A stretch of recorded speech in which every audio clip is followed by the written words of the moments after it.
સવારી આવતી જવાય છે વીરા સાંભળી છે આપણા મહારાજ વીરા બાબી પેટન માંગ્યા છે ભાઈ માંગ્યાના સુબલ વાવડી વાવવા ન દેવાય ભાઈ હાલ બને ભાઈ એવું ભરી વાળ જાય ભલે વીરા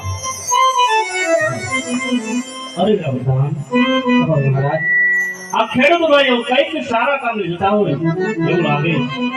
પરંતુ આપણા રથની સવારી જોઈ અને આવડું ભરીને વાળગ્યા તો જાઓ વીરા જઈને તપાસ કરો કે તે આવડું ભરીને શા માટે બસ અરે આ ખેડૂત ભાઈઓ તમે અમે અને હમણાં મહારાજની સવારી જોઈ શા માટે આવડું ભરી ઉભા છો ખેડૂત ભાઈઓ અરે વીરા બધા આપણા મહારાજને જોઈને મેં આવડું ભરી છુપા વીરા એ વાવડી વાવવાનો સમય થઈ ગયો છે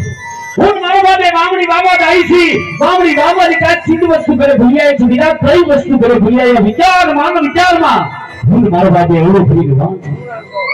અરે નહીં ખેડૂત ભાઈઓ ઓ જે વસ્તુ બધી તમારી સાથે છે શા માટે જૂઠું બોલો છો હા વીરા બધા તો આપણા મહારાજને જઈને કહો કે ખેડૂત ભાઈ સાચું દેશે તો આપણા મહારાજને દુઃખ નહીં લાગે વીરા હા મહારાજ ખેડૂત ભાઈ નું કેવું એવું છે કે જો એ સાચું અને સત્ય બોલશે તો આપના મહારાજ ને માથું તો નહીં લાગે ને અરે રામ ખેડૂત ભાઈને કહો કે જે પણ મનમાં વાત હોય ને એ સત્ય કહી દે જો સત્ય કહેશે તો રાત તરફથી ઇનામ આપવામાં આવશે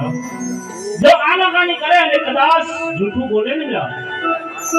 તો એને સમજાવો દો કે સત્ય બોલી જાવ નકર સંકટ જેલ પડશે ભલે મહારાજ અરે હા ખેડૂત ભાઈઓ